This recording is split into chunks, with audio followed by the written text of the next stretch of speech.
Italian restaurant, 30th year of the Tampa Bay Lightning, in the heart of Ybor. It's wonderful to be with you guys. A lot of memories here at this table. This place here, Bernini's, where we're at, is one of my favorite places in the whole Tampa Bay area.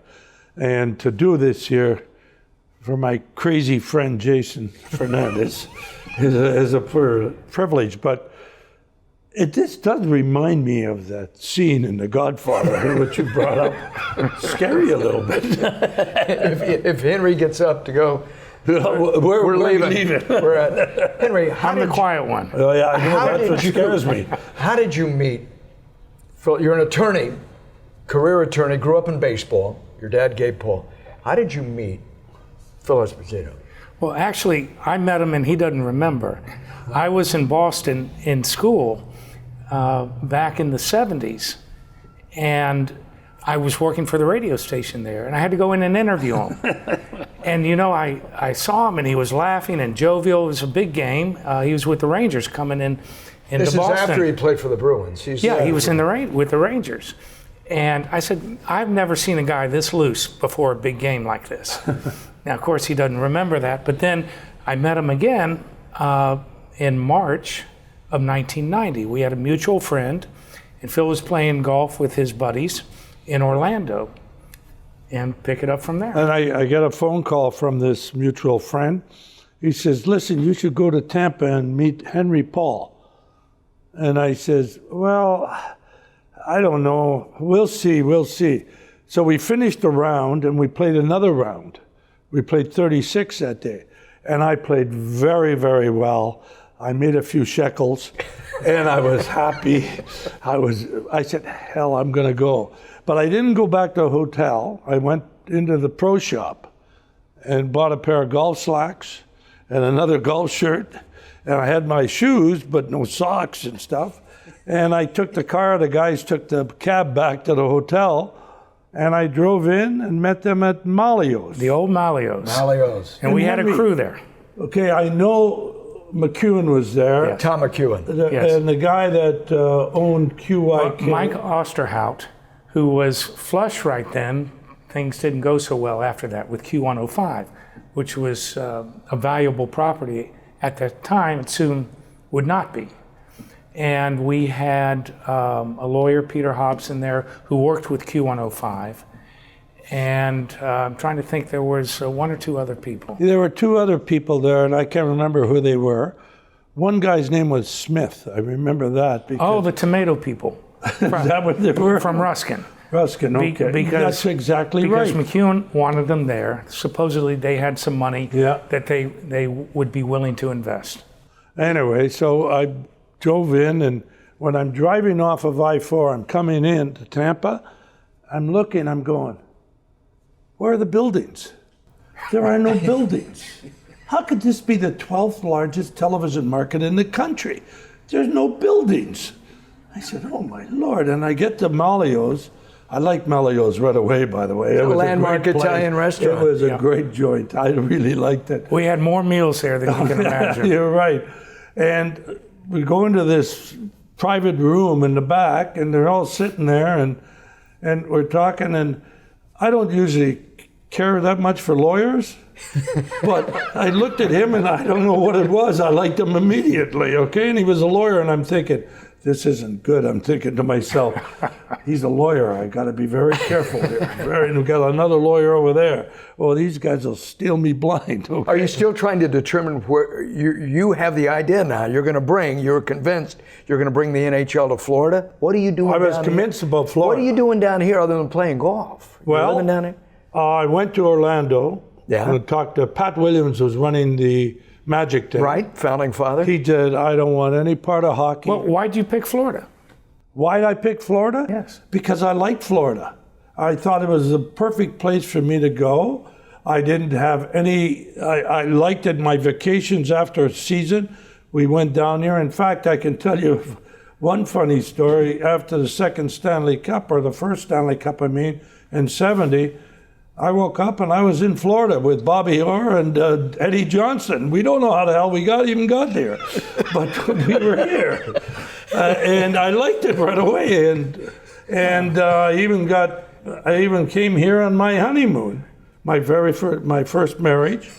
I came on and we stayed at Holiday Inn, which is now the Trade Winds.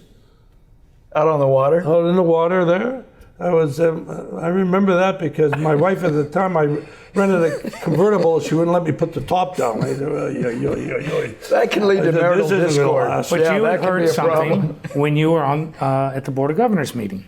I'm sorry? You'd heard something about Florida and the Oh, plans. yeah, well, Okay, you've been the general here's what it manager. was. You've been the general manager of the Rangers. All right, correct. Is that here's you're going what to the it Board of was. Governors meetings? I was on the marketing committee of the NHL as a player. All right, Louis Nanny and I were. Lou Nanny. And as the players. And then I was on the marketing committee as a manager, general manager, when I was running the Rangers. I knew they wanted to expand. And I felt that it had to go to some place where they can expand the television market, like they did in basketball. They had, Lou Alcindor, which turned out to Kareem out there in Magic, and you got Larry Bird in Boston. You got Michael Jordan in Chicago. But in New York, they didn't have anybody at the time, really. Till Patrick came. Till Patrick Ewing came. And I can tell you stories about how they got him that'll make you crazy. So all I'll say You're a is conspirator. cold envelope. Conspirator. Cold envelope. You'll need a good lawyer to defend. Yeah, I but, know. But so your idea is, what am I going to do next? I'm going to come to Florida. I knew I could never get another job in New York in sports. When you get fired in New York in sports, you don't get another job. The only guy that ever got hired back was Billy Martin. He's the only one. You think about it, Louis Piniella, Yogi Berra. He had to go to the Mets. Neil Smith won a Stanley Cup in '94. He took over for me, and he's never been able to get another job. And I knew that, so I had to create something for myself because I couldn't afford. I had 4 years left on a contract, and I knew that I had to create a job somewhere. And I always dreamt about, I used to say to my brother, and he'd go, "Will you stop with the BS, I said, "No, Tony, someday I think I'd like to go for a franchise, an extra. Maybe it's expansion, maybe it's original, one of them." He says, "Yeah, okay. On your 50 grand you make a year playing." Right. But in those days, that's the way it was. But because of being on the marketing committee, because I knew they wanted to expand, because I also knew that television, because Wayne had gotten traded to LA, even though LA was already in the market and doing pretty well, but Wayne just brought it to a different level. So they had the television there, In New York, they had it. They had it in Boston. Bobby Orr went to Chicago. Even though he should have never tried to play again, I felt for him. And the television sphere, we're going. And I didn't know, because I was told by Ziegler to stay away from Texas. Because the next year, North Stars are coming. Minnesota moved to Dallas. And We didn't know that. And I can tell you something that people need to realize about how Phil changed the landscape of the National Hockey League. When we started, the line was Los Angeles, St. Louis, D.C. Yeah. Norm Green was coming in, and John Ziegler, who helped president at the time. He president really of helped it. us. Not commissioner. He helped us, but President, that's he right. had complete faith in Phil's ability to market. And so did Norm Green. So he led the way, Phil led the way into the South. And look what has happened since then. It worked out in Tampa.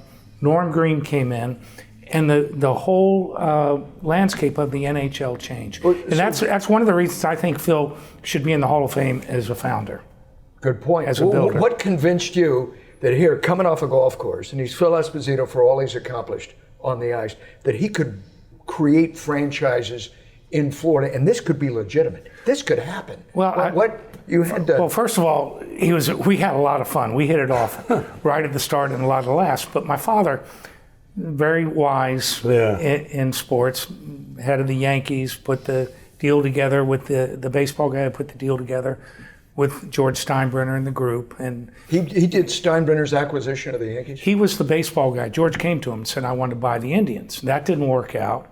He wanted to buy Detroit. My dad said, look, I know Bill Paley with CBS. He wants to get rid of them. And they ended up putting together a group about as fast as we did. And $5 million in cash. I think there were 13 original investors, $5 million in paper. That was what it took to buy the Yankees. Yankees. And George is Believe the that? managing general partner, and it's all a LBO. It's all a leverage buy. Yeah, and we started using that same partnership agreement. We did. Did you? Yeah. And And so we now, had people ready to sign, except for Mr. Pritzker. Tony except for Tavares. lawyers. Involved. so you're trying to raise the money here. You can't be the only guys that have the idea. Once they're on to you, there have to be other But people who before want we to come in move and to forward. that, I will say, at the end of that meeting in Malio's, I looked at him and I said, do you think hockey could survive in this area? He said, well, we love football, we love wrestling, we love boxing, we love car crashes. Seems to me you got it all in hockey. And I looked at him and I started to laugh and I went, I like it. I'm going to go for it. Are you with me? And he went, yes, I am. And Absolutely. that's how it is. And we never had a piece of paper between us in all these years. Can you imagine in this day and age creating something like this? Well, I think I'm really am from the old school. I've been screwed around a little bit, but my word's my bond, and I try to live up to it. In fact, it got me fired in New York. It did. Oh, yeah. So how does it become now reality? Where does it take off? Okay, let's get a desk, let's get a phone, and let's start doing this. You're going to pursue the hockey Him and side, his wife did that. and you're going to do what? Well, I was working with Benny Lazara at the That's time right. as a lawyer, practicing lawyer. And Benny was in a long trial at the time. And I said, Benny, you know, Phil Esposito's here. You met Phil. And I said, we're going to hang out here and start here in the office. This is 1989? 1990. It was in March when we got together. Yeah. And we started in March. We got the franchise in December of 1990. And we started in March. Can you believe that? That's 9 months. Yeah. That's 9 months. And so what's the strategy to get it done? Are you going to play the money? the NFL or find the money? Find the money. The money. That's what Find my the father money. always said. All about the money first. And his dad told us that when we were sitting with him. He said, find the money first, and then you'll get it. And I'll tell you another thing that my father said about Phil. You'd asked me about, why I thought this would work. My father told me, he says, you got to understand, Phil is a real star. And he brings something that few people can bring. And he brings a magic to it. And you got to have faith in that. And he was absolutely right. On the next episode of Lightning Lore, we discuss the decision to play the inaugural season at Expo Hall. Are you sure you can get 10,000 people in here, Phil?